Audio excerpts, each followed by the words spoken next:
सहेली।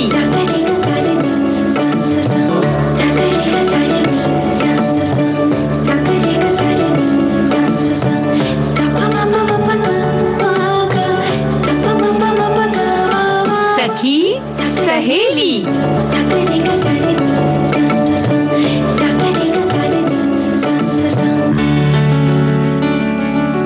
सखी सहेली कार्यक्रम सुनने वाली सभी सखियों और सखाओं को मंदाकिनी जोशी का प्यार भरा नमस्कार। और मेरे सामने हंसी मुस्कुराती सी बैठी हैं, बताइए कौन?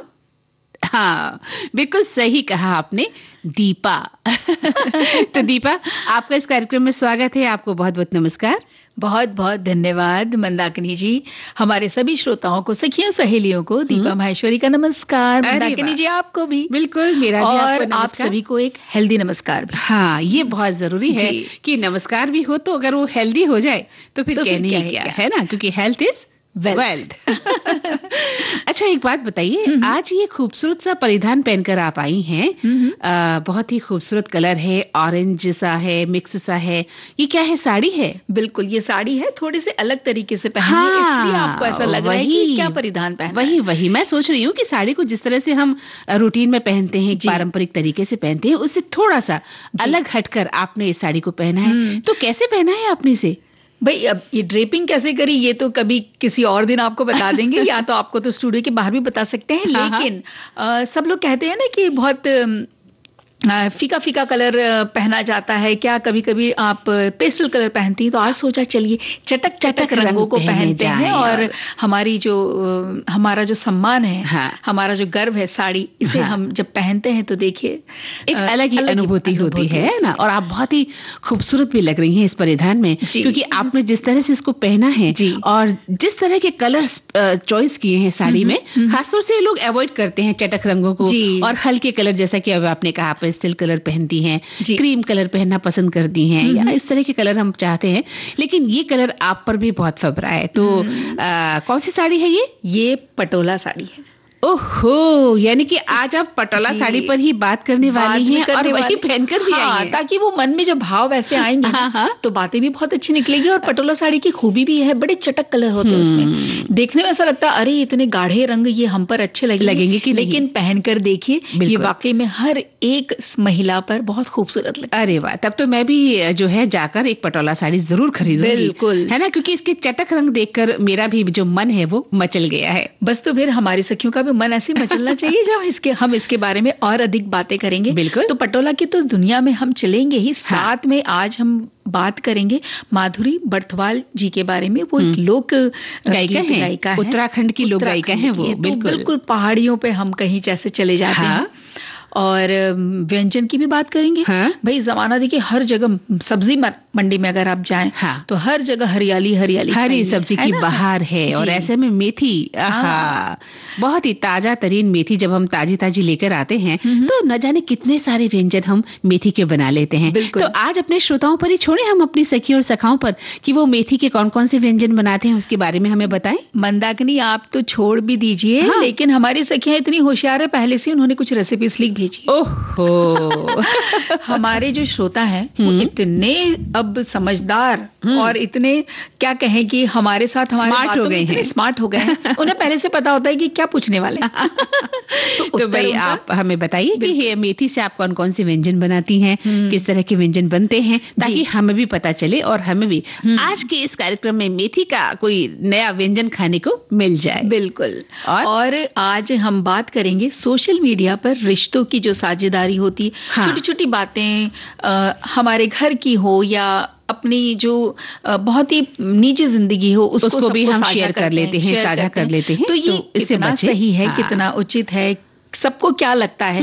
हमारे श्रोताओं ने वैसे तो अपने विचार लिखे हैं, लेकिन कोशिश करते हैं कि आप अपनी निजी जिंदगी को, अपनी जो निजी जीवन में आप क्या करते हैं, क्या नहीं करते हैं, उनको जब आप आम दुनिया तक शेयर करते हैं तो वो कई बार आपके लिए खतरा भी बन जाता है ना। तो उस बारे में आज हम बात करेंगे और आप भी बताइएगा कि ये कितना नुकसानदायक हो सकता है। खासतौर से हम यूथ जनरेशन के लिए भी कहना चाहेंगे कि आज की जो युवा पीढ़ी है वो हर बात सोशल मीडिया पर डालती है, है या हर तरह के फोटोज डाल देती है, उन्हें लगता है कि लाइक्स मिल जाएंगे, इतने मिलियंस हमारे फॉलोवर्स हो जाएंगे, तो उसको बहुत बड़ी हम अपॉर्चुनिटी मान लेते हैं, बहुत बड़ी सफलता का मापदंड या मूल मंत्र मानने लग गए हैं। लेकिन इसके दुष्परिणाम क्या आ सकते हैं इसके बारे में हम नहीं सोच पाते, क्योंकि जब उस चीज से हम गुजरते हैं तब समझ आता है कि कितना बड़ा गलत कदम हम उठा चुके हैं। तो इस बारे में अपनी राय हमें व्यक्त करें। और फिलहाल एक प्यारा सा चुलबुलाता सा गीत चलिए, जब तक वो संदेश हमें लिख रहे हैं, हम एक गीत, हाँ, जो आपने कहा ना चुलबुला सा, हाँ, आपकी साड़ी जैसा।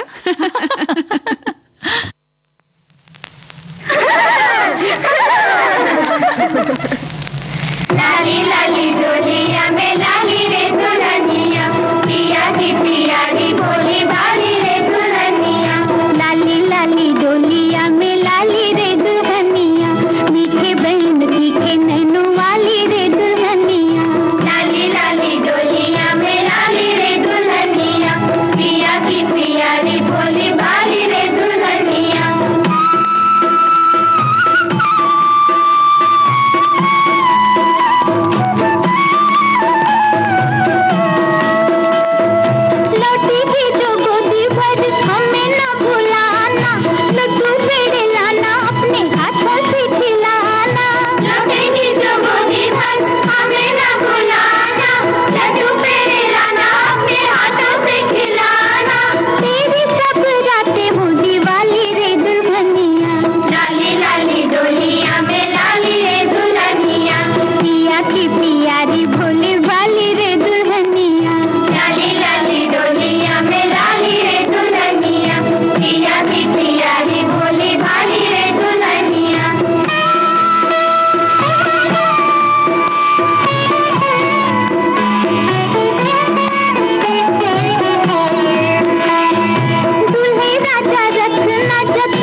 मंदाकिनी जी, हम बहुत सारे अपने खास पल अपने जो होते हैं साझा करते हैं सोशल मीडिया पर। अब जैसे कहिए कि दोस्त या जीवन साथी को कोई उपहार दिया तो भी हम कर देते हैं, करीबी रिश्तों के जो खास लम्हे होते हैं वो कर देते हैं, या कभी कोई ऐसी आने वाली कोई खुशियां हैं तो उसके पल को भी हम साझा कर देते हैं। हाँ। ठीक है, हर एक चीज को करना एक हद तक ठीक है और उन्हें महत्वपूर्ण महसूस कराना ये भी अच्छी बात है, लेकिन इन सब के साथ एक और पहलू है कि सोशल मीडिया पे साझा जो किया है हमने इन पलों को, इन क्षणों को, तो उससे बाहरी क्या उत्पन्न होता है, कोई दबाव? बिल्कुल बिल्कुल। वो कैसे? हाँ, वो ऐसे कि लोग आपके रिश्ते को एक आदर्श तो मानने लगते हैं और ये उम्मीद करते भी हैं कि वो हमेशा वैसे ही बने रहेंगे। हाँ, क्योंकि हम हमेशा हर चीज पॉजिटिव डालते हैं, अच्छी अच्छी बातें डालते हैं। हाँ। या कभी कभी ऐसा होता है झूठा ही हंस के डाल देते हैं, है ना? वो नाटकीयता हम क्योंकि निजी जीवन में कहीं ना कहीं नाटकीयता रहती है। हाँ। और हम उसको उजागर ऐसे करते हैं जैसे बहुत प्रेम है, बहुत ही करीबी संबंध हमारे हैं जी। तो इस तरह की उम्मीदों का दबाव कभी कभी रिश्ते पर भी भारी पड़ जाता है, क्योंकि लोग आपकी निजी जिंदगी के हर पल को फिर उसी नजरिए से देखते हैं। जी बिल्कुल। अब ये समझना पहले बहुत जरूरी है कि ये साझा करना क्यों जरूरी है, ये शेयरिंग क्यों जरूरी है। तो पहली बात दिमाग में आ रही है वो यही, जैसे अभी आपने कहा कि तुरंत हमें प्रतिक्रिया मिल जाती है, जैसे लाइक्स, कमेंट्स, शेयर्स मिल जाते हैं। तो कहीं ना कहीं शायद हमारे मान्यता, हमारे आत्मसम्मान को कुछ वक्त के लिए ये बढ़ाती है। हमारे जो निर्णय है, डिसीजंस हैं, हमारे जो रिश्तेदार हैं या उपलब्धियां हैं, उसके बारे में भी हमें आत्मविश्वास देती है कि भाई देखिए हमें कितने लोग पसंद करते हैं। ये भी लगता है कई बार हमें कि हमारी खुशी जो है उसमें सभी लोग शामिल हो जाएं, और शायद ऐसे ही किसी तरह की हम समूह की खोज करते हैं कि अपने निजी पलों को सोशल मीडिया पर हम शेयर कर दें। जी, लेकिन एक बात का हमें ध्यान रखना चाहिए दीपा, कि वहां जो लोग बैठे हैं जिन्हें हम नहीं जानते हैं, वो हो सकता है आपकी इन निजी फोटो को किन अर्थों में देख रहे हैं, उनके क्या अर्थ लगा रहे हैं, आप जिस भावना से डाल रहे हैं वो उच्चतम भावना उनके भीतर है भी कि नहीं। कहीं वो हंस तो नहीं रहे हैं, दिखाने को वो लाइक डाल रहे हैं, लव भी डाल रहे हैं, सब इमोजी डाल रहे हैं, आप तो खुश, लेकिन वो बैठकर अपने ग्रुप में आपके फोटोज को, आपकी भावनाओं को, आपकी प्रतिक्रियाओं को, या आप जो भी उनको शेयर कर रही हैं उनको किन अर्थों में ले रहे हैं, और किस भौंडे तरह से फिर वो आगे उनको पेश कर रहे हैं, ये हमें नहीं पता चलता है। बिल्कुल। अब देखिए ना, जब पास पड़ोस या सभी रिश्तेदार कुछ न कुछ सोशल मीडिया पे शेयर कर रहे होते हैं, तो एक हमें लगने लगता है कि जरूरत है हमारी भी कि हम डालें। ये भी बात एक हो जाती है, और हमें ये करना चाहिए। और फिर वहीं से एक सोच उत्पन्न होती है कि भाई कहीं हम पिछड़े हुए तो ये जो आजकल हमारी सोच बन गई है ना, कि हम जितने एक्टिव होंगे सोशल मीडिया पर उतने ही हम स्मार्ट हैं या आधुनिक हैं, ये बहुत बड़ी गलतफहमी है। जी, बहुत बड़ी गलती में हम जी रहे हैं, क्योंकि आप अगर ब्रिलियंट हैं, आप अगर इंटेलिजेंट हैं, आप रिश्तों को निभा रहे हैं, आप आदर्श रिश्ते बनाते हैं, तो ये आपका निजी मामला है। और वो आपके घर तक सीमित होना चाहिए या उन रिश्तों तक सीमित होना चाहिए जहां आप इन रिश्तों को मानते हैं।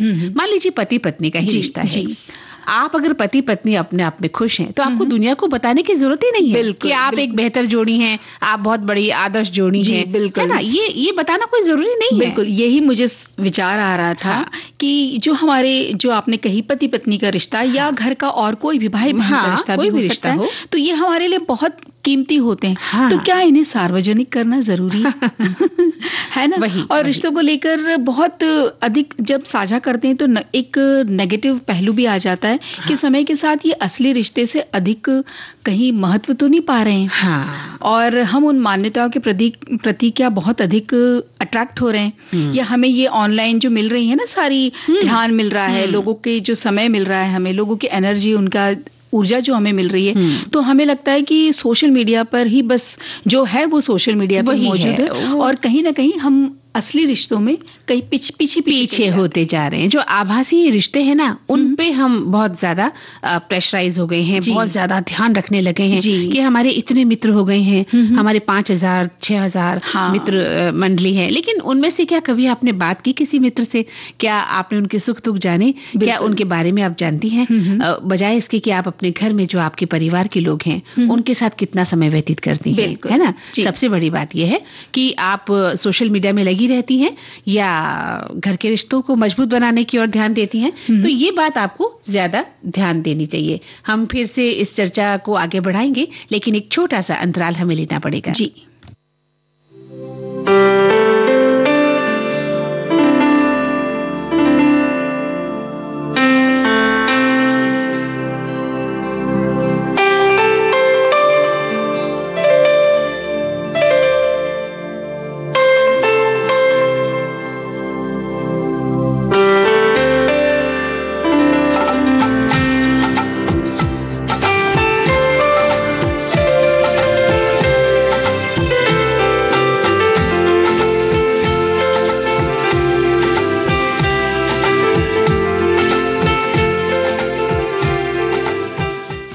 इस अंतराल के बाद सभी सुनने वालों का हम स्वागत करते हैं।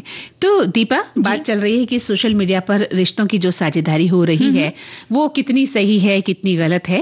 तो हमारे श्रोताओं ने भी अपने विचार लिखने शुरू कर दिए हैं। बहुत बढ़ चढ़ के लिखा है और बहुत अच्छे, मतलब बहुत सारा कुछ लिखा है। तो हम भी चाहते हैं कि उनकी जो कही बातें हैं बाकी हमारे सभी श्रोताओं तक पहुंचाएं। एक जो संदेश आया है ये कहता है कि सोशल मीडिया भी आज रिश्ते तय कर रहा है, आप चौंकिए नहीं। अब माँ बाप, मामा मौसा की तरह ये सब जो है ये भी नजदीकी रिश्तेदार बन गया है। लेकिन सोशल मीडिया का रिश्ता कितना टिकाऊ है, ये सोचने का विषय है, क्योंकि देखने में आया है कि कुछ समय के बाद इन रिश्तों में पैसों की अहमियत से टकराव बढ़ जाता है, जिससे रिश्ते टूट जाते हैं। सामने बैठकर जिन रिश्तों की बात की जाती है, वहां हर चीज सामने ही तय कर ली जाती है, जिससे रिश्ते निभने में कोई संदेह नहीं रहता। लेकिन सोशल मीडिया के जरिए जो रिश्ते बनते हैं वो सामने बैठकर नहीं होते हैं, फिर उन्हें गारंटी भी नहीं होती। एक श्रोता लिखते हैं कि सोशल मीडिया जीवन ऐसे प्रतीकों से भरा है जो जीवन के अनुभवों, मूल परिवार और संस्कृति के आधार पर अलग अलग अर्थ रखते हैं, और ये महत्वपूर्ण है कि आप अपने साथी के साथ चर्चा करें कि सोशल मीडिया क्या प्रतीक है और आप दोनों के लिए इसका क्या अर्थ है। ये समझना कि सोशल मीडिया आप दोनों के लिए क्या दर्शाता है आपको ये समझने में मदद कर सकता है कि आपका साथी ऑनलाइन कैसे जुड़ना चाहता है, कैसे नहीं जुड़ना है। मतलब आप अपने जीवन साथी से बातचीत करें, तब किन्हीं बातों को आप ऑनलाइन साझा करें। बिल्कुल। अच्छा, एक संदेश ने दोनों बातें कही हैं। ये कह रही हैं कि सोशल मीडिया लोग दूर दूर रहने वाले मित्रों और परिवारों के सदस्यों से जुड़े रहने या अपने जीवन साथी, बच्चों और स्वास्थ्य पेशेवरों के साथ संवाद सुधारने के लिए सोशल मीडिया का उपयोग कर सकते हैं। लेकिन इसके विपरीत भी बता रहे हैं कि सोशल मीडिया के इस्तेमाल से प्रियजनों के साथ बिताया गया समय कम हो सकता है और रिश्तों में असंतोष हो सकता है। ये कमियां पहले से मौजूद रिश्तों की समस्याओं या मनोवैज्ञानिक स्थितियों से संबंधित हो सकती हैं। एक श्रोता लिखते हैं कि सोशल मीडिया पर रिश्तों की साझेदारी करने के लिए आपको अपने रिश्तों के साथ संवाद करना चाहिए और सीमाएं तय करनी चाहिए। सोशल मीडिया का सही तरीके से इस्तेमाल करने से रिश्ते मजबूत होते हैं, वहीं इसका ज्यादा इस्तेमाल करने से रिश्ते बिगड़ भी सकते हैं। और ये लिखते हैं कि सोशल मीडिया पर रिश्तों की साझेदारी के बारे में कुछ बातें यूं हैं कि आपको अपने रिश्तों के साथ संवाद करना चाहिए और रिश्तों को मजबूत बनाने के लिए आपको सीमाएं तय करनी चाहिए। साथ ही आपको पारदर्शी रहना होगा और आपको अपना सारा समय जो है वो सीमित करना होगा। सोशल मीडिया पर रिश्तों को मजबूत बनाने के लिए आपको मतलब उसमें नहीं समय देना होगा और खुलकर संवाद करना चाहिए। रिश्तों से जो जुड़ी समस्याएं हैं उन पर विचार करना चाहिए, जैसे कि ईर्ष्या है, असुरक्षा है, अविश्वास, ये भी बढ़ सकता है क्योंकि आप ज्यादा अगर सोशल मीडिया पर ध्यान देंगे तो नकारात्मक अनुभव और भावनाएं भी आपके भीतर पैदा हो जाती हैं। हाँ, यानी कि उन्होंने छोटे से एक संदेश में सारी बातें सार इन्होंने लिख दिया। एक संदेश ये कहता है कि जब से सोशल मीडिया हमारे द्वार पर आया तब से रिश्ते के मायने बदल गए। आजकल किसी भी उत्सव, त्योहार, व्यवहार हो या कोई भी कार्यक्रम हो, सोशल मीडिया या उसके माध्यम से निमंत्रण भेजा जाता है और निमंत्रण को लोग स्वीकार भी कर लेते हैं, परंतु जो आनंद, अनुभूति हमारे रिश्तेदारों को, हमारे घर परिवार को जाकर उन्हें सादर निमंत्रण देने का आनंद जो मिलता था वो एक अलग ही है। बिल्कुल। तो ये अनुभव एक अलग हो गया है। हाँ। ये वो कहना चाह रहे हैं। इनका कहना यह है कि भी हम घर जाकर जब कार्ड देते थे और रिक्वेस्ट करते थे कि आपको सब परिवार आना है तो उसकी खुशी ज्यादा ही होती थी, बजाय इसके कि हम व्हाट्सएप पर कार्ड देख लेते हैं, मैसेज देख लेते हैं या लेकिन ठीक है, कई बार ऐसा भी एक इसका प्लस पॉइंट ये भी है कि दूर बैठा आदमी अगर हमें डिजिटल कार्ड भेज रहा है तो उसको हम एक्सेप्ट कर लेते हैं, है ना। लेकिन हाँ, अगर हमारे आस पड़ोस में या आजू बाजू में रहने वाला आदमी भी, इंसान भी आपको इस तरह से भेज रहा है तो वो बुरा लगता है कि घर आकर, क्योंकि इतना बड़ा महोत्सव या उत्सव आपके घर में हो और आपने खाली उसको एक डिजिटल कार्ड बनाकर भेज दिया, इसका मतलब ये हुआ कि वो आपके प्रति ज्यादा वफादार नहीं है। और एक श्रोता लिखते हैं कि लोग दूर दूर रहने वाले मित्रों और परिवार के सदस्यों से जुड़े रहने या अपने जीवन साथी, बच्चों और स्वास्थ्य के साथ, पेशेवरों के साथ संवाद सुधारने के लिए इसका उपयोग कर सकते हैं। और कुछ कमियां कह रहे हैं कि रिश्तों में असंतोष पैदा करती हैं ये चीजें, इसलिए आप इस बात का ध्यान रखें कि कितना समय सोशल मीडिया को देना है। बिल्कुल। अच्छा, एक और है कि ये सोशल मीडिया सभी तरह के रिश्तों को सकारात्मक, नकारात्मक दोनों तरह से प्रभावित कर सकता है। लोगों को एक दूसरे से जुड़ने में मदद कर सकता है, लेकिन इससे व्यक्तिगत रूप में बिताए जाने वाले समय की गुणवत्ता भी कम हो जाती है। एक श्रोता ने बहुत अच्छा लिखा है कि आज के समय में हर कोई सोशल मीडिया इस्तेमाल कर रहा है और इस बात को लेकर हर वक्त विवाद छिड़ा रहता है कि यह हमारे लिए फायदेमंद है या नुकसानदायक। तो ये विवाद खत्म नहीं होने वाला है, लेकिन इसका प्रभाव हमारे जीवन पर पड़ रहा है।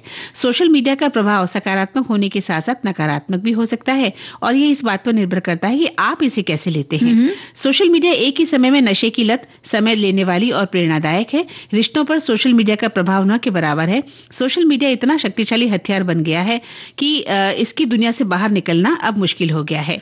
सभी रिश्ते नकारात्मक प्रभाव का सामना नहीं करते, कुछ इससे सीखते हैं तो इसे अधिक सकारात्मक तरीके से भी देखते हैं। बिल्कुल सही कहा उन्होंने। सही कहा उन्होंने। और देखिए, इन सब की जो इतने हमने संदेश पढ़े उसमें एक ये निचोड़ आया है कि हमें इसका जो इस्तेमाल है वो बहुत सावधानी के साथ करना चाहिए। जैसे आप सालगिरह की या कोई सगाई या कोई बड़ी आपकी उपलब्धि है, उसको आप कैसे साझा कर रहे हैं, शेयर कर रहे हैं, और बहुत ज्यादा अगर आप व्यक्तिगत विवरण वहां पे दे रहे हैं तो उससे हमें बचना चाहिए। और जो निजी पल हैं आपकी जिंदगी के, है ना, जो निजी लम्हे हैं, निजी फोटोज हैं, उनका शेयरिंग नहीं होना चाहिए। वो आपके अपने पल हैं जहां आप और आपका साथी या आपके परिवार के सदस्य आपसे जुड़े हैं। आपस में घर में बैठकर उन पलों को साझा कीजिए और उसका आनंद लीजिए।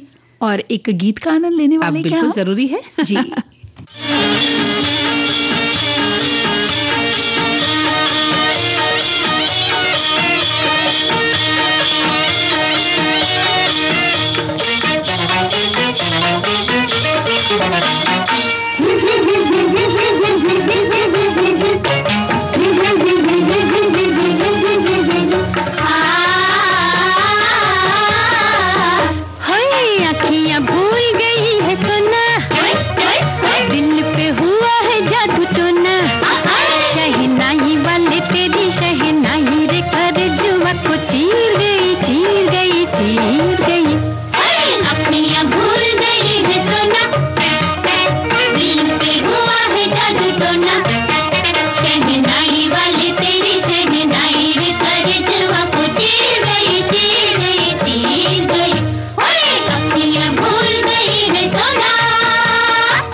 सोशल मीडिया पे जो साझेदारी की एक बड़ा मजेदार किस्सा हमारी सहेली लिख रही हैं कि रिश्तेदार की एक बहू ने जन्मदिन पर अपने पति को फेसबुक के माध्यम से विश किया उनका जन्मदिन।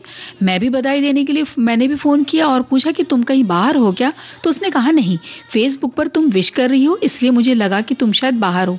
बहुत जोर से वो हंसने लगी और कहने लगी, आंटी आज जो शब्द लिखा जा रहा है माय डियर, ये फोन पे या ये सामने मैं ही सुनता, सोशल मीडिया पर कोई नहीं देखता। मैं थोड़ी देर के लिए मैं सोच में पड़ गई कि क्या पति पत्नी के रिश्तों में ये दिखावा जरूरी है? हो सकता है आज ये ट्रेंड में हो, लेकिन हम तो ये ट्रेंड नहीं जानते हैं। बिल्कुल सही कहा उन्होंने कि जो प्रेम है वो आपके बीच में होना चाहिए, न कि दुनिया को दिखाने के लिए होना चाहिए। फिर वो कोई भी रिश्ता हो सकता है। और एक बात और है दीपा कि जब आप घर से बाहर जाते हैं तो कई बार हम क्या डाल देते हैं कि भाई हम वहाँ जा रहे हैं, हम फला दिन पे जा रहे हैं, 8 दिन के लिए हम यहाँ। हाँ, हम सारी जानकारी पता नहीं सोशल मीडिया पर डालकर क्या सोचते हैं, लेकिन हम ये नहीं जानते कि ऐसा लिख देने से ये जो सार्वजनिक जब खबर हो जाती है तो हो सकता है आपके लिए भी वो नुकसानदायक हो, आपके स्वास्थ्य के लिए भी, और दूसरा आपकी अनुपस्थिति में आपके घर के लिए भी वो स्थिति ठीक नहीं हो सकती। आप जब घर पर नहीं है तो हजारों लोगों ने उस न्यूज को पढ़ा है, उस पोस्ट को पढ़ा है, और उन्हें ये पता है कि पीछे से घर उनका खाली है, या आप कहाँ जा रहे हैं, भगवान न करे कल आपके प्रति भी किसी का दुष्विचार आपके प्रति है तो आपके साथ भी कोई हानि पहुंचा सकता है आपको, ना। तो इस तरह की बातें हमें नहीं लिखनी चाहिए। और दूसरी बात ये कि आपके जो बच्चे हैं उनकी तस्वीर भी साझा न करें, खासतौर से लड़कियों की, बिटियाओं की तस्वीर को खुलेआम साझा न करें। अगर आपको करनी है तो परिवार का जो अपना एक ग्रुप होता है उसमें साझा करें, शेयर करें, और उन्हें भी बता दें कि इस तस्वीर को आप कहीं अन्यत्र साझा नहीं करेंगे, है ना। तो इस तरह की बातें हमें ध्यान में देनी चाहिए। और अब तो देखो ऐसा है आप कहोगी कि मंदाकिनी जी क्या कहना चाह रही हैं, मुझे लग रहा है कि पहाड़ों की सैर कर ली जाए इस लोकगीत के साथ कि सैरा की मिंडोली ने डाली पैया जामी। क्या समझी? मैं समझी तो थोड़ा थोड़ा, लेकिन हम कहाँ घूमने जा रहे हैं? आज तो हम घूमते नहीं हैं। अरे घूम तो नहीं रहे हैं, आप सोच रही हैं कि आपको पर्यटन के रूप में मैं कहीं ले जाने वाली हूँ। ऐसा नहीं है। आज मैं आपको एक ऐसी गायिका के पास लेकर जाने वाली हूँ जो उत्तराखंड की लोक गायिका है। है ना? तो आपने उत्तराखंड का ये मशहूर कोई लोकगीत ये उनकी लोकगीत है, उनका लोकगीत है जिसे मैंने बहुत ही झिझक कर गाया है, क्योंकि किसी भी लोक गायिका को गाना आसान नहीं होता है, है ना। तो सखी विशेष में आज हम उत्तराखंड की जो लोक गायिका हैं माधुरी बड़थवाल के बारे में बात करने वाले हैं। तो बताइए उनके बारे में। जी देखिए, ये ऑल इंडिया रेडियो में पहली महिला संगीतकार के रूप में भी जानी जाती हैं। माधुरी बड़थवाल को 2019 में अंतर्राष्ट्रीय महिला दिवस पर नारी शक्ति पुरस्कार भी मिला है। लोक गीतों और लोक संगीत के संरक्षण और प्रचार के लिए इन्हें 2022 में पद्मश्री से भी सम्मानित किया। और उत्तराखंड की लोक संगीत के संरक्षण के लिए बरसों से वो काम कर रही हैं। बिल्कुल सही कहा। और माधुरी जी का जो जन्म है 1953 में उत्तराखंड के यमकेश्वर पौड़ी गढ़वाल में हुआ। आपके पिता चंद्रमणि उनियाल स्वतंत्रता संग्राम में सक्रिय सेनानी रहे और साथ ही वो एक गायक थे, सितार वादक भी थे। यही कारण था कि उन्हें बचपन से ही संगीत का जो माहौल था वो घर से ही मिला था। जी लैंसडाउन से अपनी उन्होंने जो प्रारंभिक शिक्षा की, हाई स्कूल की शिक्षा भी वहीं से उन्होंने ली। अपने संगीत प्रभाकर की डिग्री भी हासिल की है। इसके बाद इलाहाबाद जाकर भी संगीत का प्रशिक्षण लिया। एक तरह से यूं कहिए कि आपका जीवन संगीत समझने सीखने में ही व्यतीत रहा। बिल्कुल, उन्होंने प्रकृति के लिए बहुत कुछ गाया है। प्रकृति के वो करीब रहती हैं और बचपन से ही उन्हें संगीत में रुचि थी। और ऐसे समय में थी जब लड़कियों का गाना बजाना बहुत ही गलत समझा जाता था। तो इसी रूढ़िवादी विचारधारा को खत्म करने के लिए उनके मन में ये बात आई कि महिलाओं को संगीत के क्षेत्र में आगे बढ़ाने के लिए वो स्वयं प्रयास करेगी। जी, और अपनी पढ़ाई जारी रखते हुए उन्होंने आकाशवाणी नजीमाबाद के लिए कार्य किया। उनको ऑल इंडिया रेडियो नजीमाबाद की प्रथम महिला संगीतकार के रूप में भी जाना जाता है। इसी आकाशवाणी केंद्र से प्रसारित होने वाले कार्यक्रम धरोहर, इसके अंतर्गत उन्होंने लोक संगीत और लोक गाथाओं का प्रचार प्रसार बहुत किया और ये कार्यक्रम बहुत प्रसिद्ध भी हुआ। बिल्कुल सही कहा आपने। और महिलाओं के प्रति जो रूढ़िवादी विचारधारा को खत्म करने के लिए उन्होंने पारंपरिक मंगल टीमें बनाई, बीड़ा उठाया, जिसमें महिलाएं ढोल बजाना सीखने लगी, जो अब तक पुरुषों का ही क्षेत्र माना जाता था। तो चुनौती भरे जीवन में इस कार्य के लिए उनके पति डॉक्टर मनुराज शर्मा बड़थवाल का उन्हें भरपूर साथ मिला था। जी, आज उनके माध्यम से प्रशिक्षित महिलाओं का बैंड एक मिसाल बन चुका है। मंदाकिनी जी, लोकगीत और संगीत में माधुरी बड़थवाल को 50 वर्ष से भी ज्यादा उन्होंने शोध किया है। इतना बड़ा और लंबा अनुभव है उनका। जी। और अपने अथक प्रयासों से ही उन्होंने दीपा उत्तराखंड के दुर्लभ वाद्य यंत्रों को दस्तावेज के स्वरूप में सहेजा संजोने का जो है महत्वपूर्ण कार्य किया है। और उत्तराखंड में इस्तेमाल होने वाले प्रत्येक वाद्य यंत्र को भी वो जानती हैं, बजाती भी हैं और सिखाती भी हैं। तो उस कला को, उस लोक कला को उन्होंने जीवित रखने का एक महान कार्य किया है। तो एक अंतराल ले लेते हैं। जी बिल्कुल।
भारती पर धूम मचा रहा है। हेलो फरमाइश। मुद्दत से दूर थे तुम हम, एक जमाने के बाद मिलना अच्छा लगा। जब से ये प्रोग्राम बंद हुए थे ना, सब लोग चर्चाएं करते थे कि विविध भारती से कब प्रोग्राम चालू होंगे। हम लोगों को अब सफलता मिली है तो हमें बहुत खुशी है सर। श्रोताओं की पहली पसंद, पहला प्यार होता है ना, फोन इन प्रोग्राम होता है कि अपनी आवाज करोड़ों लोगों तक पहुंचे। और एक ऐसा रेडियो स्टेशन विविध भारती है कि आवाज श्रोताओं के कानों में गूंजती है। आपको बता दें, हेलो फरमाइश कार्यक्रम के लिए आप भी कर सकते हैं फोन कॉल। रिकॉर्डिंग बुधवार को दिन में 11 बजे से लेकर 1 बजे के बीच। हेलो फरमाइश कार्यक्रम का प्रसारण मंगलवार और गुरुवार को शाम 4 बजे। पुनः प्रसारण बुधवार और शुक्रवार को दिन में 10 बजे विविध भारती पर। हेलो फरमाइश।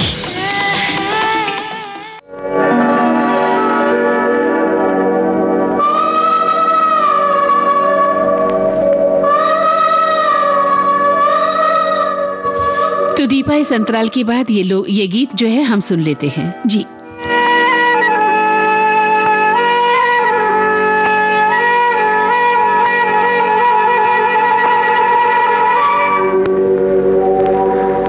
इन बहारों में अकेले ना फिरो, राह में काली घटा रोक न ले। मुझको ये काली घटा रोकेगी क्या, ये तो खुद है मेरी जुल्फों के तले। इन बहारों में अकेले ना फिरो।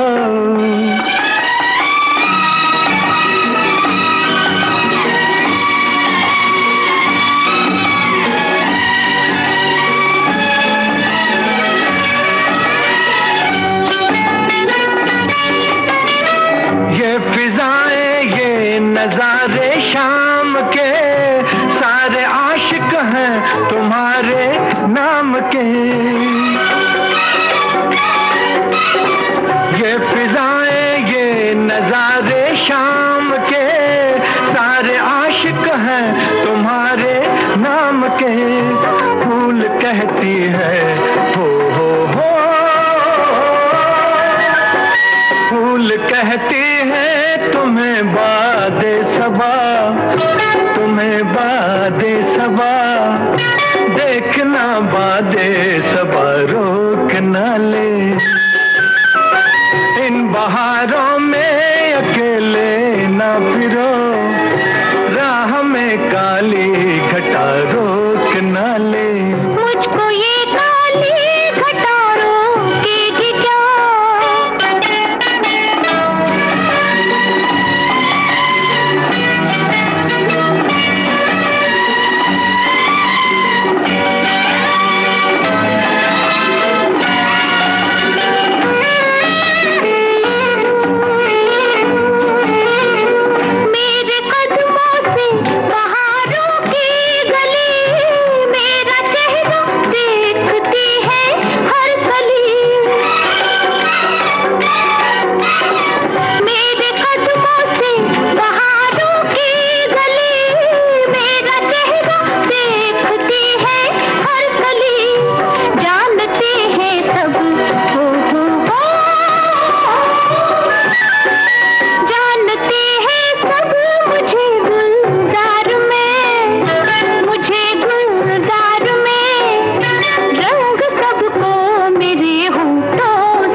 जी, तो अब हम आते हैं उसी बिंदु पर जहाँ से हमने बातचीत शुरू की थी।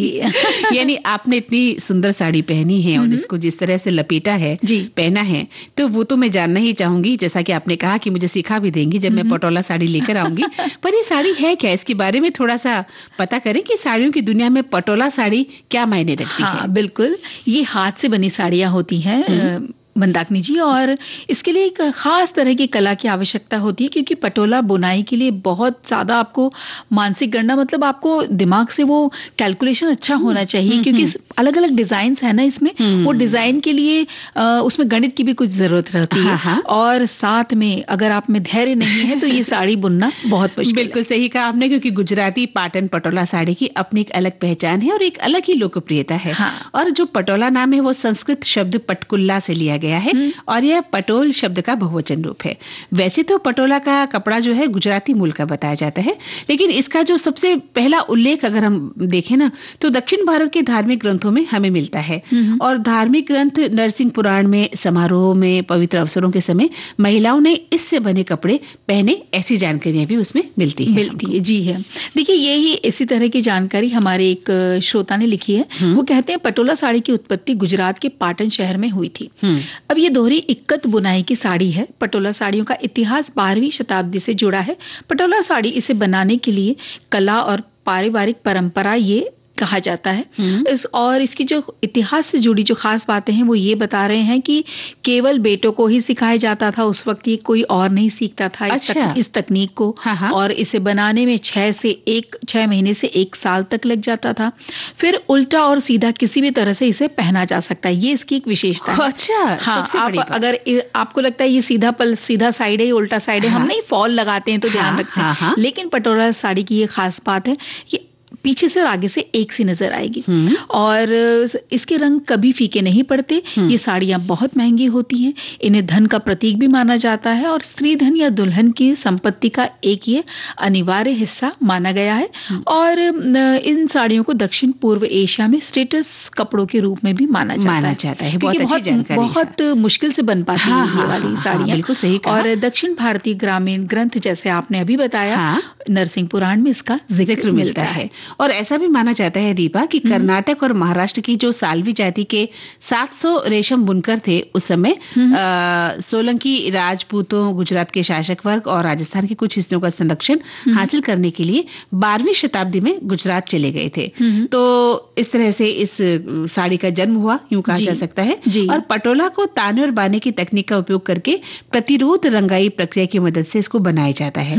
और आमतौर पर 3 लोगों को एक पटोला बुनने में 4 से 7 महीने लग जाते हैं, जिसकी वजह से ये महंगी साड़ी है और बहुत कम लोग खरीद पाते हैं, क्योंकि महंगी है। और शीशम से बनी तलवार के आकार की छड़ी का उपयोग सूत को समायोजित करने के लिए इसको किया जाता है। बिल्कुल। और पहले चरण में पैटर्न्स के अनुसार सूत को, जो सूती धागे हैं, उसे बांधना शुरू करते हैं। अब इसका माप 1 इंच के से लेकर के उसका 100वां हिस्सा भी हो सकता है, मतलब इतना छोटा भी डिजाइन हो सकता है। और जितना छोटा हो वो उतना ही कठिन हो जाता है बनाना। और रंगों के एक विशिष्ट क्रम का पालन करते हुए इसको यान को बांधने और उसको रंगने के कई अलग अलग उसके चरण है, उससे गुजरना पड़ता है। एक भी धागे का जो अगर थोड़ी अपनी जगह से वो हट गया, यानी उसका विस्थापन हो गया, तो डिजाइन जो उसकी व्यवस्था है वो बिगड़ सकती है। और फिर वो कपड़ा जो है वो फिर साड़ी बनाने के काम में नहीं रह पाता, बहुत पूरा हट जाता है। फिर से नया करना पड़ता है। यानी कितना कंसंट्रेशन, जो आपने भी शुरू में कहा, धैर्य की जरूरत होती है, बहुत धैर्य की, है ना जी। क्योंकि आपका ध्यान अगर हटा नहीं और वो डिजाइन बिगड़ा नहीं, तो फिर से पूरी साड़ी को बनाना पड़ता है। जी बिल्कुल। और डिजाइन में हर रंग का एक अलग ही स्थान है इसमें, जिसे बुनते समय बहुत ही सावधानी बरतनी पड़ती है। और इस तरह की जटिलता के लिए बहुत ही ज्यादा धैर्य, जैसा कि आपने बताया भी था, और स्मार्टनेस, जिसे कहते हैं ना कि आप एक्टिव रहें, बहुत ज्यादा चुस्त दुरुस्त जैसे अगर उदाहरण के तोते का अगर उसमें डिजाइन देना है, कलर भी डालना है, डिजाइन भी डालना है, तो वो सूत में रंगाई ऐसी होगी कि, और वो सूत इस तरह से घुमा जाएगा उस जो शीशम के लकड़े पर, कि वो बिल्कुल जो डिजाइन है वो हरा रंग उसी जगह पर ही आना चाहिए और बिल्कुल तोते की शक्ल में ही आना चाहिए। और पटोला करगा की एक अनूठी बात ये भी है कि ये एक तरफ से झुका हुआ होता है और एक साड़ी पर 2 लोगों को मिलकर काम करने की जरूरत पड़ती है। और पैटर्न की जो लंबाई और मुश्किलात हैं, जो जटिलता है, वो इन टुकड़ों को बनाने में 1 साल तक का समय लग जाता है। जी बिल्कुल। और पटोला को आमतौर पर एब्स्ट्रैक्ट डिजाइन जो होते हैं ना, वो उसमें होते हैं, कोई ज्योमेट्री वाले पैटर्न्स भी होते हैं इसमें। फिर हाथी हो या मानव आकृतियां हैं, फूल, कलश, शिखर, पान, जो तोते की अभी हम बात कर रहे हैं ना, ये भी उसमें बड़े प्रसिद्ध ये सारे डिजाइन्स हैं और साथ साथ में गुजरात की जो वास्तुकला है इनसे भी प्रेरित होकर इसमें बनाया जाता है। और कुछ लोग तो ऐसा मानते हैं कि पटोला में बुने हुए कमल के फूलों को, कलियों को, पत्तियों को एक चक्र सहित एक लोकप्रिय पैटर्न जिसे चबर्दी भाट यानी टोकरी डिजाइन के रूप में भी जाना जाता है। और ये जो है प्रजनन क्षमता से जुड़ा होता है और कुछ संस्कृतियों में शादी समारोह के लिए भी इसे पहना जाता है। तो गुजरात में दुल्हन को इस तरह की साड़ियां पहनाई जाती हैं और ऐसा माना जाता है कि ये साड़ी दुल्हन के लिए शुभ होती है। और हमारे श्रोता क्या लिखते हैं? हमारे श्रोता ने एक पढ़ दें, एक पढ़िए, बिल्कुल पढ़िए, एक क्यों दो पढ़िए। पटोला साड़ी हथकरघे से बनी एक प्रकार की साड़ी है, गुजरात के पाटन में बनाई जाती है और ये रेशम से ही ज्यादा करके बनती है। और जैसे हमने बताया कि ये पटोला शब्द बहुवचन है, ये भी उन्होंने लिखा है और साथ में लिखा है कि ये वस्त्र राजघराने के लोग पहना करते थे। आगे लिखते हैं कि 18वीं शताब्दी के अंत में या 19वीं शताब्दी के आरंभ में पटोला इन दोनों तरफ से बनाया जाता था और ये काफी महीन काम है। पूरी तरह सिल्क से बनी इस साड़ी को वेजिटेबल डाई या फिर कलर डाई से किया जाता है इसका काम, और ये काम करीबन 700 साल पुराना है। हथकरघे से बनी साड़ी को बनाने में 1 साल का समय लग जाता है और ये इतनी आसानी से मार्केट में नहीं मिलती। जो खास जो रजिस्टर्ड दुकानें हैं वहीं पर ही ये वाली साड़ियां उपलब्ध हैं। और ये साड़ियों की रेंज अलग अलग हो सकती है। 2 बुनकर कम से कम 15 से 20 दिन और अधिकतम 1 वर्ष का भी समय ले सकते हैं। और साड़ियों की कीमत भी बुनकरों के परिश्रम और उनके माल की लागत के हिसाब से 5,000 रुपए से लेकर 2 लाख रुपए तक की भी होती है। अच्छा, यानी कि थोड़ी महंगी पड़ती हैं साड़ियां। जी बिल्कुल। और एक ने ये कहा है, एक श्रोता ने, कि रामायण और नरसिंह पुराण में पटोला कपड़े का जिक्र मिलता है। राजा जनक ने सीता जी को पटोला भेंट किया था। पटोला साड़ी हथकरघे से बनी एक प्रकार की साड़ी है जो गुजरात के पाटन में बनाई जाती है और ये प्राय रेशम की बनती है। पटोला शब्द बहुवचन का शब्द है जिसका एक वचन पटोलू है। तो पटोला साड़ियां बहुत ही कीमती भी होती हैं। जी। और वहीं एक श्रोता लिखते हैं कि पटोला साड़ी ऐसे दोनों तरफ से बनाया जाता है और ये काफी महीन काम है। पूरी तरह सिल्क से बनी साड़ी को वेजिटेबल डाई या फिर कलर डाई लगाई जाती है और ये काम करीब 700 साल पुराना है। हथकरघे से बनी इस साड़ी को बनाने में करीब 1 साल लग जाता है और ये साड़ी आमतौर पर मार्केट में नहीं मिलती है। अच्छा, एक संदेश में लिखा है कि एक असली पटोला को कैसे पहचाने? तो उसके डिजाइन के किनारों पर रंगों का कोई धुंधलापन नहीं होगा या कोई रंग एक दूसरे रंग पे चढ़े हुए नहीं होंगे। अच्छा। और बुनाई तकनीक की सटीकता को ये दर्शाता है। साथ में डबल इकत तकनीक ही ये सुनिश्चित करती है कि पटोला साड़ी के जो जटिल डिजाइन है दोनों तरफ एक जैसे दिखें, आगे और पीछे से। और ये रेशम में ही खास तौर पे बनती है और विदेशों में इसका व्यापार बहुत अधिक होता है। और इसका आंचल भी बहुत खूबसूरत होता है दीपा। बिल्कुल। ठीक इस गीत की तरह।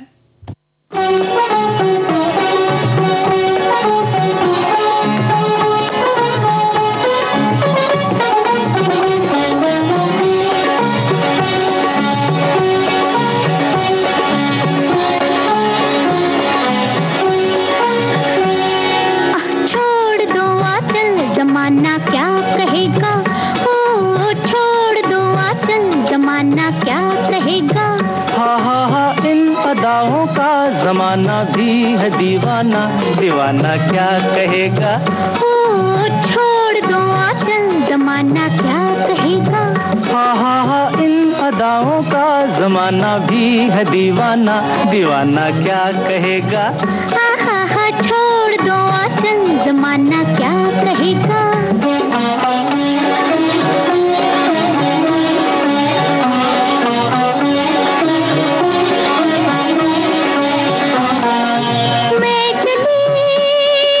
मैं चली अब खूब छेड़ो प्यार के अफसाने, कुछ मौसम है दीवाना, कुछ तुम भी हो दीवाने। मैं चली अब खूब छेड़ो प्यार के अफसाने, कुछ मौसम है दीवाना, कुछ तुम भी हो दीवाने। जरा सुनना जाने तमन्ना, ओ जरा सुनना जाने तमन्ना, इतना तो सोचिए मौसम सुहाना क्या कहेगा। ओ छोड़ दो आंचल, जमाना क्या कहेगा। हा इन अदाओं का जमाना भी है दीवाना, दीवाना क्या कहेगा। हा छोड़ दो आंचल, जमाना क्या कहेगा।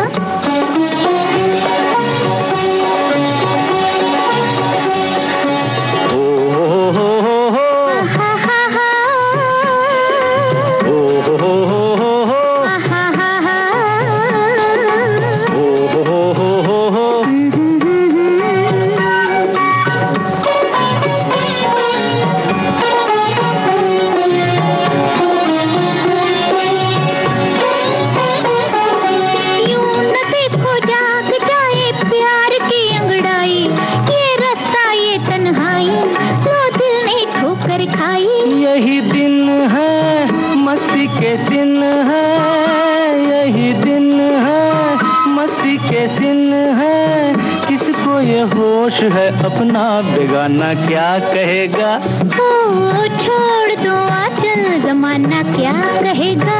हा इन अदाओं का जमाना भी है दीवाना, दीवाना क्या कहेगा।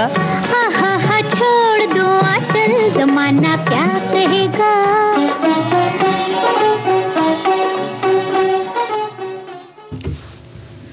एक लोकगीत आया है पटोला से जुड़ा हुआ। अच्छा, ये लिखता है कि छैला जी मारे हाटू पाटन थी मोघेरा पटोला लावजो लोल और लोकगीत गुजराती फिल्म सोन कंसारी इसमें शामिल हुआ था ये।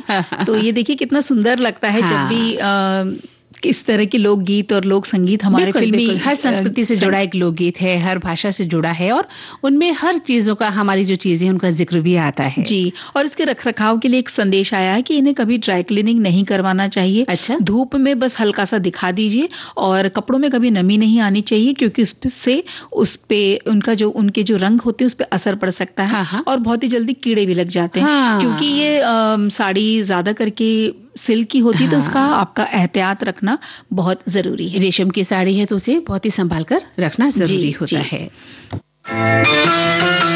विविध भारती पर हर रोज दिन में 1 बजे विविध भारती की गीत माला आपके साथ। जन्म जन्म का साथ है तुम्हारा। इस कार्यक्रम में हर पायदान पर होगी आपकी भागीदारी। हम और तुम, तो हम और आप पिरोएंगे गीतों की इस माला के मोती साथ साथ। हम साथ है। जुड़े रहिए हमारे साथ विविध भारती के फेसबुक पेज पर। विविध भारती की गीत माला हर रोज दिन में 1 बजे। विविध भारती, आपका जीवन संगीत। चटक रंग में एक रंग शामिल है, हरा रंग। हम पे किसने ये हरा रंग डाला। अब आप पर किसने डाला वो तो हमें पता नहीं, लेकिन मेथी पर जरूर शायद प्रकृति ने रंग डाला हुआ है ना। तो हरी हरी मेथी के व्यंजन पे हम आ जाते हैं और देखिए हमारी साथी ने लिख भेजा है संदेश और व्यंजन विधि। हरी मेथी के आप बारीक कटी हुई मेथी ले लीजिए 1 कटोरी भर के। बेसन और सूजी आवश्यकता अनुसार आप ले लीजिए और नमक लेना है, अदरक हरी मिर्च का पेस्ट, थोड़ी हल्दी, शक्कर और नींबू का रस, जैसे आपके घर में जिस तरह से खट्टा मीठा पसंद है वैसा, और 1 चुटकी खाने वाला सोडा। अब मेथी में आवश्यकता अनुसार बेसन मिला लें और 2 चम्मच जितनी सूजी डालकर मिला लें। इसके जितने भी सारे मसाले अभी आपको बताए वो सारे डाल दीजिए। अब आटे की तरह इसे लगा लें, लंबा पतला रोल बना लें और भाप के लिए 20 से 25 मिनट तक इसे पकाएं और जब पक जाए उसके बाद आप इसे ठंडा होने दें। फिर गोल गोल आकार में इसे आप काट सकते हैं। उसके बाद इसमें आपको एक छौंक देना है, बघार देना है, तिल, हरी मिर्च, राई, जीरा, कड़ी पत्ता के साथ और अच्छा सुनहरा होने तक इसे पकाइए। तो ये मेथी के मुठिए कहलाएंगे। बड़े स्वादिष्ट लगते हैं और ये इसके आप प्याज लहसुन का या तड़का लगा दीजिए या फिर आप ग्रेवी बना लीजिए और उस ग्रेवी में इसको सब्जी की तरह भी खा सकते हैं या फिर अगर आप घर में सबको दाल चावल गरम गरम पसंद है ना तो उसके साथ ये साथ में बीच बीच में मेथी की मुठिए बहुत ही स्वादिष्ट लगती है। और देखिए हमारे एक श्रोता है जो उन्होंने शायद राजस्थान के बीकानेर शहर से ये लिखा है। वो लिखते हैं कि मेथी बड़ी गुणकारी और सेहत के लिए बहुत उत्तम होती है। कभी पेट में दर्द हो तो मेथी दाने और नमक को 1 गिलास पानी में लेने से पेट दर्द में आराम मिलता है। मेथी का साग बनता है, मेथी के पराठे बनते हैं, मेथी का रायता बनता है, बहुत ही खाने में शानदार और स्वादिष्ट होता है। सर्दियों में जोड़ों में दर्द, पैरों में दर्द, घुटने में दर्द हो तो मेथी के लड्डू बनाए जाते हैं जिन्हें खाने से दर्द में आराम मिलता है। राजस्थान बीकानेर में बहुत ही फेमस है ये चीजें, बहुत ही प्रसिद्ध है। यहाँ पर एक दुकान में सुबह नाश्ते में मेथी की सब्जी और पूड़ी मिलती है तो बहुत स्वादिष्ट होती है, जिसको खाने के लिए लोगों को दूर दूर से लोग आते हैं और मेथी का ये सेवन सर्दी सेहत के लिए तो हमें करना ही चाहिए। जी, तो कभी इस क्षेत्र में जाएंगे तो हम भी जरूर इसे नाश्ते में वहां पर खाएंगे जी। अब एक और व्यंजन है, ये वैसे तो अधिकतर मेथी की सब्जी और पराठे ही बनाती थी हमारी ये सखी कह रही है, लेकिन इस बार मैंने हरी मेथी की मठरी बनाई। तो मेथी को धोकर काटकर हल्का सा घी में कढ़ाई में मैंने उस मेथी को पहले डाल दिया, फिर थोड़ी देर उसे हिलाते रहे जिससे उसकी मात्रा थोड़ी हो जाएगी, मतलब कम हो जाएगी। फिर उस मेथी को आटा, उसमें थोड़ा बेसन, मैदा और हल्की सी सूजी डालकर नमक, मिर्च, सौंफ, अजवाइन, काली मिर्च, तेल, हींग और मोयन के लिए तेल डाल के उसको गूंथ लिया पानी से। इसके बाद उसकी लोई छोटी छोटी बनाई और बड़ी सी रोटी फिर बेल ली, थोड़ी पतली, या घर में किसी को मोटी पसंद है तो मोटी या पतली।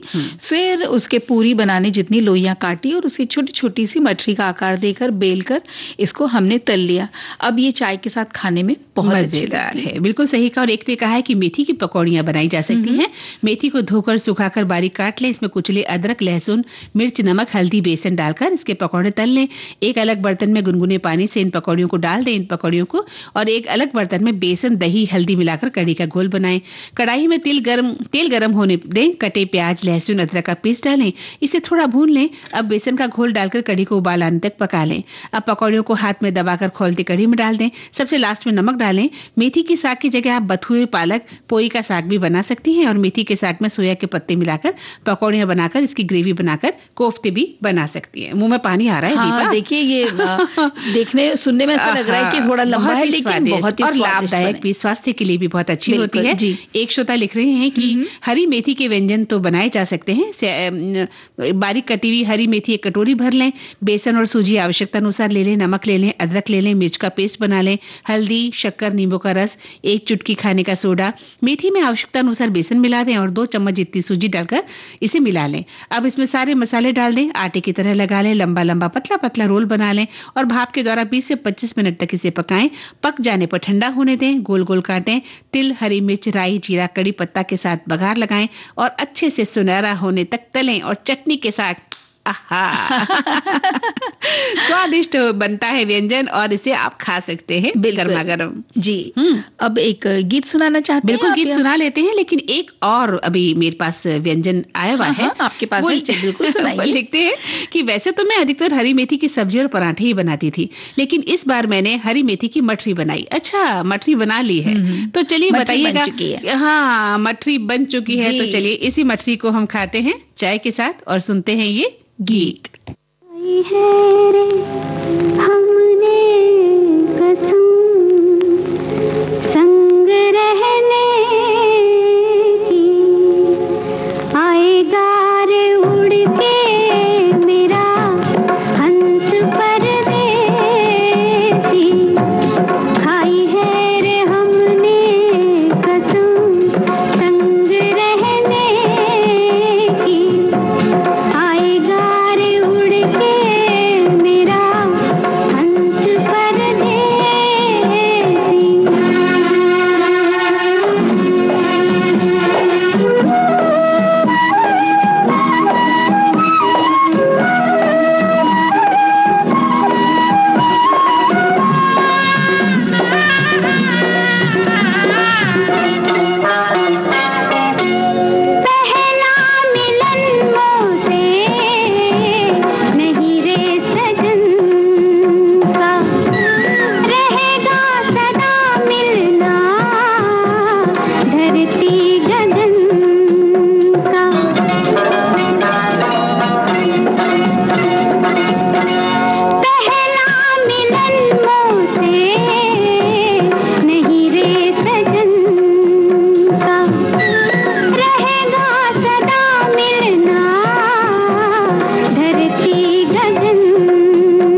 हाँ तो दीपा, ये कसम तो हमने भी खाई है कि हम अपनी सखियों और सखाओं से कभी जुदा नहीं होंगे और इस वक्त कार्यक्रम में आएंगे और हमेशा उनसे बातचीत करेंगे। जी है ना, इसी वादे के साथ आज हम उनसे लेते हैं इजाजत। हाँ तो दीजिए दीपा माहेश्वरी और मंदाकिनी जोशी को नमस्कार।